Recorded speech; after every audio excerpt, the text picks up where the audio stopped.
Recently, I was asked a very interesting question, and it was, how do you get out of bed in the morning after all you've been through?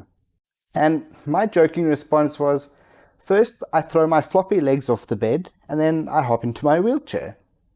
But there's a very important discussion to be had here, so let's get into it.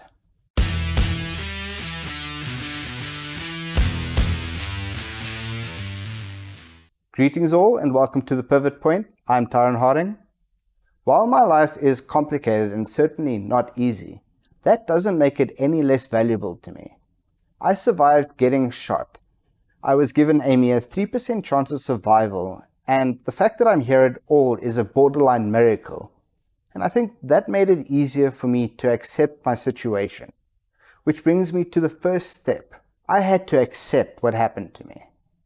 Accepting what happened to me was easy in my case, because I had my appreciation for being alive to cling on to. I realized that whatever happened to me could have been so much worse, and I always joke and say I would much rather choose a wheelchair over a hearse any day.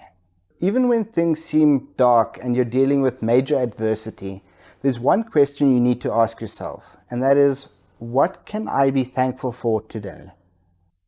This brings me to the second step, finding appreciation in daily life. We often overlook the good because we are so overwhelmed by the bad. I try and find positive things that come out of my negative experiences. A silly example is the day I nearly lost my toe. Essentially what happened is I slipped when transferring from the bed to the wheelchair. My foot got stuck underneath me and the pinky toe bent so far back that it ended up tearing at the base. I could even see the bone. Now, what positive could I have possibly found in this situation? Well, I was really glad I couldn't feel my foot, and I didn't even need anesthetic when the doctor was stitching me up. We are so often focused on the bad that the good can escape us entirely. This leads me directly to my third step. Choose what you focus on. Fixating on negative things can make them worse. This has been proven in psychological studies. When you're driving down the road, you shouldn't be focusing on the tree next to the road, because subconsciously you start steering towards where your focus is. Now, while I don't know how true this is, what I do know is that the bad things in my life feel much worse when I focus on them and them alone. Instead, I try and focus on the positives in my life. Now, by not focusing on the negative stuff doesn't mean that they suddenly vanish. What it does mean is they bother me less. I don't wake up thinking, if I pretend my legs aren't ignoring me, then suddenly they're going to start working. What I do think to myself is that I'm not going to allow my legs ignoring me to ruin the rest of my day. It is something I have no control over. So, I'm not going to allow it to have control over me. The fourth step is linked to the serenity prayer, which basically goes, grant me the serenity to accept the things I cannot change, the courage to change the things I can, and the wisdom to know the difference.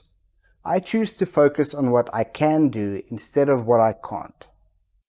I do not focus on the fact that I can't walk at the moment. I rather choose to focus on the fact that I can use a wheelchair to navigate this world. Those that know me know that my wheelchair doesn't limit me all that much, unless it comes to something like stairs.